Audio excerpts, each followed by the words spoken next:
government are being standoffish on this. It's that their main priority is getting kids back into classrooms with minimal things to put them off. Kids will pull each other's masks off. They will draw rude things on them. Expect nothing less. It's time for our pay-per-view. Today in the company of Michael Quain, one of our lovely listeners, best known as Michael in Balham, or sometimes even Michael in Croydon. He gets around the place. Hello, Michael. Morning.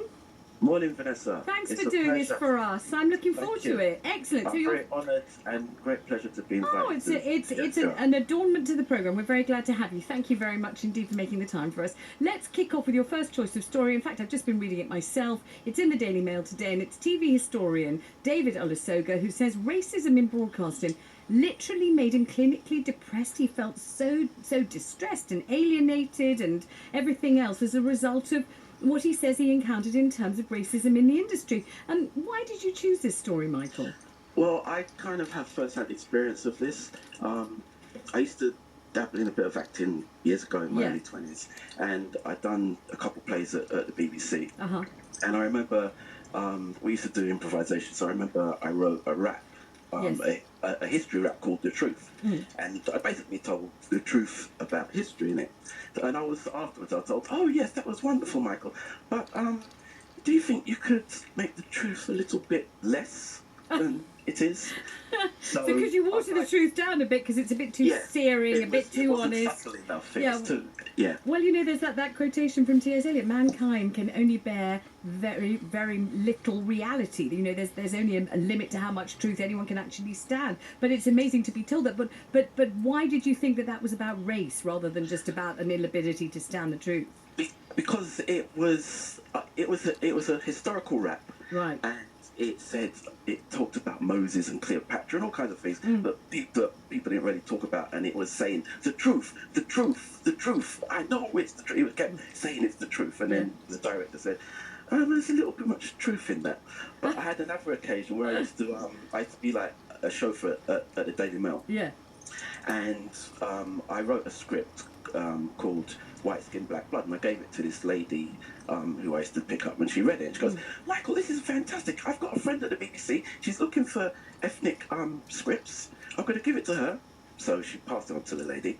I got a letter back, and it said, and this letter was a long letter. It was more like a book. It went through all the characters. It was, this is fantastic. But on the last paragraph, it said, but we feel that things have moved on since this was written, and Britain has entered a place where the racism isn't as much as in your book. So thank you. So I thought to myself, what's she talking about? Yeah. It's moved on, and I've just finished writing. I've written it now as a book called White Skin, Black Blood, and it's parallels George Floyd. I wrote it from 1995. Just finished writing it lately, and if you remember that poem I read to you called I'm George Floyd. Yes, I do. I took that from the book, but it's called I'm Clifford Wills, and he dies in a police stop in Peckham. So it was paralleling what was happening. So when the BBC told me we've moved on, I thought to myself, okay, sure we have, right.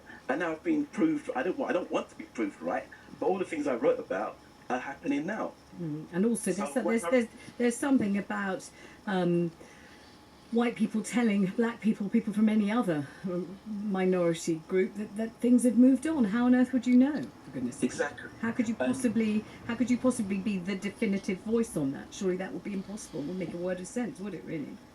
No, and it's what Olusoga says. He said that the lack of diversity is particularly noticeable in production roles and people who make commissions. The UK's television programmes do not look like the population at large. So it's the gatekeepers. I mean, here in The Independent, this is how they describe it. They say broadcaster driven to depression. The historian and broadcaster David Olusoga told how he was patronised, marginalised and driven to depression by a white-dominated TV industry in a passionate speech calling for urgent change. Let's go to your next choice of story. This is about Donald Trump and it's about China. Tell us about that one and why you've chosen it too. Well, on the last election, Donald Trump targeted Mexico and building the wall and stopping the Mexicans and the immigrants coming into America. He's there singing to the white working class or those who are slightly xenophobic or racist, whatever you want to call them. And here he is now doing the same kind of thing, but now he's picking on China. So he plays on people's fears, and that's what he hopes for winning the election, by making people afraid. And that's what politicians, especially in America, have always done. Yeah. is making people scared. They usually did it with the black people, but they can't do that now because of the civil rights movement, and we have more voice now. So now he's doing those same tactics, but using other countries to create that fear. So yeah, we gotta vote for Trump. We gotta stop these Chinese getting in and taking over our country. But it's not gonna work. I pray to God this time it's not gonna work for him. On the other hand, what about all the nervous anxiety in this country over Huawei and I do think I understand one word of it, I do not, but the idea that Boris Johnson, the government, were going to wave China in with a cheery hello, and that system was going to be established. And since COVID, I think people have become more nervous. Maybe some haven't, I don't know. But do you understand all of that? Yeah. Well, if you look at it like this, America and Britain were at war with Germany. And Japan. Japan now have car factories in America. Honda, Toyota, Nissan. Germany has car factories in America, building cars. Americans have taken a lot of German and Japanese technology to their hearts as if it's now American technology. So now China is the industrial nation that is growing and is trying to spread its wings. It's the same here. Our car industry has disappeared and has been taken over by the Japanese. But there's jobs. It's created jobs for us. We took our eye off the ball and we kind of lapsed in our production values. The Japanese didn't. They've come over. They've taken over. But there's jobs here. There's people who are employed by Japanese and Chinese companies. So to me, we all need to work together. Work out our differences. It's not all about, oh, he's spying on me, or this country is now going to take over my country. It's about working together. We can all help each other, and that's how you do it.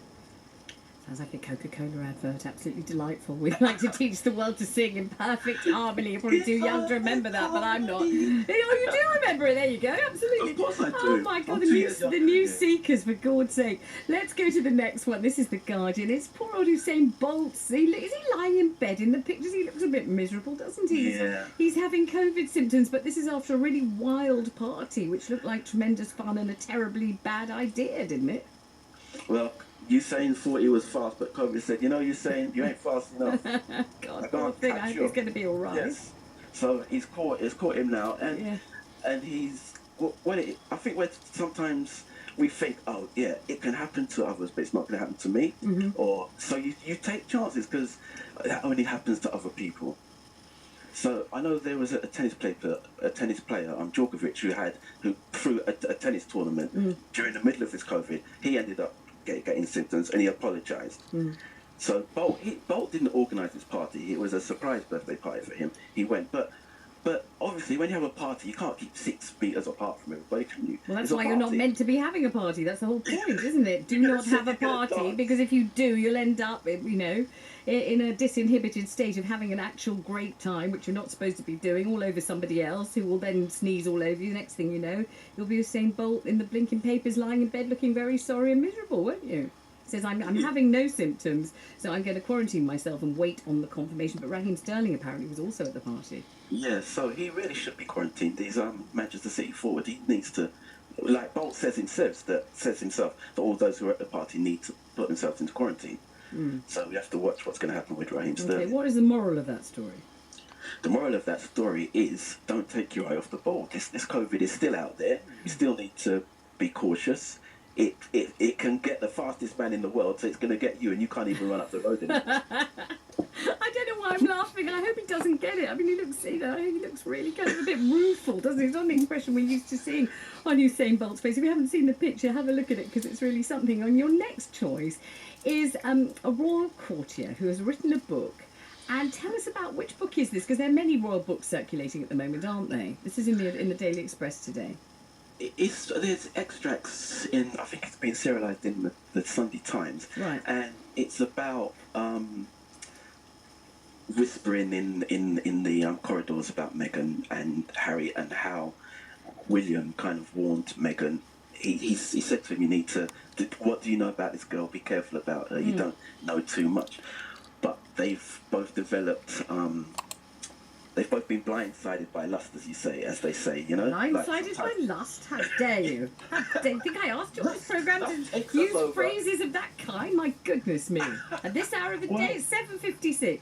Blindsided by Love. Isn't this the same old book we keep hearing about? This book, Finding Freedom, which I'm trying to resist the urge to read. I'm trying not to read it, but everyone is talking about. Is this a different one? Oh yes, it's Finding Freedom. It's Finding Freedom. Right. Yeah, this is the book that in the acknowledgements it says something like we spoke to very close friends of the couple, and then it says something like, and where appropriate, the couple themselves, even though they've denied having anything to do with it. There's so much information that it seems to many commentators, I couldn't possibly comment, that they've cooperated with almost every line of it, because there's a hell of a lot of detail about things only they could know about. So what do you make of this? Why did you choose this? Well, because we've all had that new girlfriend, and your friend says, oh yeah, she's nice, but like I remember I had a girlfriend, and my cousin said, I introduced her to my cousin. He goes, Michael, I don't like her. I said, what are you talking about? You don't even know her. Like, you don't like her? No, she's dangerous. So I said, oh, shut up. You don't know what you're talking about. So anyway, this girl put her hand in my chest and pulled out my heart, and she threw it to the ground. Oh. And years later, I said to him, how did you know? And he goes, I just knew. Oh. I thought you were going to say that the backstory was he really fancied her and he was trying to woo her away from you, and that's why he was kind of warning you against her in a sort of Machiavellian stroke Shakespearean plot, which left you bleeding on the ground while he walked off with the prize. I didn't realise that she just plucked your heart out and trampled all over it. Yeah, man. Oh, no. He warned me, my dad told me as well. Oh, really? But I was blindsided by lust, man. Blindsided by lust. Listen, don't knock it. While you've got it, you've got to enjoy it, because some people can only remember it as the most distant memory, and some people already have a headache at the very thought of it. Let's go to your next story. This is a Manchester United player who chases down a thief in Sweden. Does this just appeal to you, the heroism of it all? Yeah, because it's like Superman. There was a little old 90-year-old lady pushing her mobility basket thing with her purse in it. Yeah. And some thief on a bike decided, I'm going to nick her purse. So he rides past, grabs her purse, rides off.